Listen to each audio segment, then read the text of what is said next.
ప్రభుత్వ ఆసుపత్రుల్లో పనిచేస్తున్న శానిటేషన్, పేషెంట్ కేర్, సెక్యూరిటీ కార్మికులకు జీతాల్లో జరుగుతున్న అన్యాయాన్ని అరికట్టాలని, జీవో ప్రకారం జీతాలు చెల్లించి పీఎఫ్, ఈఎస్ఐ సక్రమంగా జమ చేయాలని, వారికి రావాల్సిన సెలవులను ఇవ్వాలని డిమాండ్ చేస్తూ హైదరాబాద్లోని కోటి డిఎంఈ కార్యాలయం ముందు బైఠాయించి ధర్నా నిర్వహించారు Telangana medical contract employees and workers union. ఈ సందర్భంగా యూనియన్ ప్రధాన కార్యదర్శి నరసింహ మాట్లాడుతూ, ప్రభుత్వ ఆసుపత్రుల్లో పనిచేస్తున్న శానిటేషన్, పేషెంట్ కేర్, సెక్యూరిటీ కార్మికుల సమస్యలు వెంటనే పరిష్కరించి వారి జీతాల్లో జరుగుతున్న అన్యాయాన్ని పరిష్కరించకపోతే సమ్మెను ఉధృతం చేస్తామని ప్రభుత్వాన్ని హెచ్చరించారు. వర్కర్స్ ఎక్కువ ఇవ్వండి అని అడిగిన, కానీ ప్రతి హాస్పిటల్లో మెయిన్ పవర్ తగ్గించింది. ఆ అమౌంట్ మొత్తం కాంట్రాక్టర్ తినేస్తుంది. ఈ కాంట్రాక్టర్ రద్దు చేయాలి. కాంట్రాక్టర్ రద్దు చేయాలా, ఉన్న కార్మికులు కార్పొరేషన్లో కలపాలి.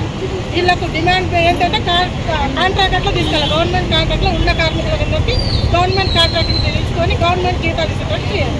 అది మా డిమాండ్.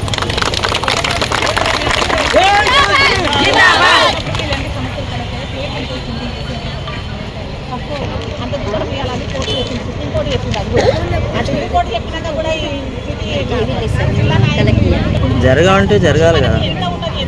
బతకడానికి ఎంత, ఒక 20 బియ్యం తెచ్చుకోవడానికి ఎంత, ఒక నూనె ప్యాకెట్ ఎంత, వాళ్ళకి లెక్కలు తెలుసు. అన్ని లెక్కలు తెలుసుకొని 11,000 జీతాల గవర్నమెంట్కి ఒక హెచ్చరిక.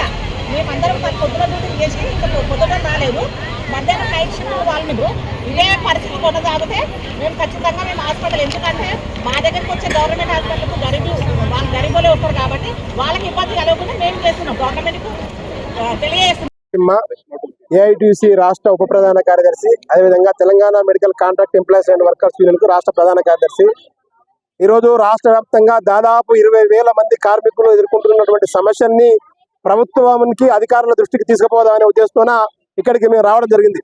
రాష్ట్రంలో ప్రతి ప్రభుత్వ ఆసుపత్రిలో శానిటేషన్, పేషెంట్ కేర్, సెక్యూరిటీ కార్మికులు వాళ్ళు గత అనేక సంవత్సరాలుగా తీవ్ర అన్యాయానికి గురవుతా ఉన్నారు. వాళ్ళకి జీతం 15,600 జీతంలో పిఎఫ్, ఈఎస్ఐ కట్ అయి 13,600 రావాల్సి ఉన్నదాన్ని అప్పుడున్నటువంటి డిఎంఈ గారు దాన్ని తగ్గించి 12,000కి చేయడం జరిగింది. దాని కాంట్రాక్టులను తగ్గించి దాన్ని 11,000, 10,000, 9,000, 8,000 కూడా ఇస్తున్నటువంటి పరిస్థితి కొనసాగుతా ఉంది. ఈ అస్పృశ్యత, ఈ అడ్రానితనం లేదంటే ఇట్లాంటి పరిస్థితులు కొనసాగొద్దని చెప్పి మేము ప్రభుత్వానికి తెలియజేస్తా ఉన్నాం. గత 6 నెలలుగా ప్రభుత్వానికి పదే రిప్రజెంటేషన్ ఇస్తున్నాం. ఎన్నికల కూడా ఉన్నందువల్ల ఆగడం జరిగింది. ప్రభుత్వానికి ఇప్పుడు మేము తెలియజేస్తా ఉన్నాం, అన్యాయానికి గురి చేస్తున్నటువంటి కాంట్రాక్టుల పైన చర్య తీసుకోవాలి. కొద్దిమంది డీసీహెచ్లు, స్థానికంగా ఉన్నటువంటి అధికారులు కూడా వాళ్ళకి సహకరించి వాళ్ళకి జీతాలు, కార్మికులకు జీతాలకు తక్కువ చేయడానికి ప్రయత్నం చేస్తా ఉన్నారు. ప్రభుత్వం నుంచి డబ్బులు తీసుకొని కూడా తక్కువ జీతాలు వాళ్ళకు కార్మికులకు ఇవ్వడం అనేది తీవ్ర అన్యాయం. కాబట్టి ప్రభుత్వం మరొకసారి ఆలోచించి, అధికారులు కూడా ఆలోచించి దీన్ని అన్ని రెక్టిఫై చేయాలి. జీవో నెంబర్ 60 ప్రకారం వాళ్ళకి 13,600 జీతం ఇవ్వాలి. అదేవిధంగా పండగ, జాతీయ, ఆర్జిత సెలవులు ఏవైతుందో చట్ట ప్రకారం రావాల్సినటువంటి సెలవులు ఇవ్వాలని చెప్పి మేము డిమాండ్ చేస్తున్నాం. నిజంగా రాని పక్షంలో గతంలో ఏ రకమైన ఆందోళన చేశామో ఇవాళ ఇండికేషన్ గా ఇవ్వడానికి మాత్రమే ఇవాళ ధర్నా కార్యక్రమం చేస్తా ఉన్నాం. మరొకసారి ఈ ప్రభుత్వం పట్టించుకోకపోతే తప్పకుండా పెద్ద ఎత్తున ఆందోళన, సమ్మె దాకా కూడా చేయడానికి మేము సిద్ధంగా ఉన్నాం.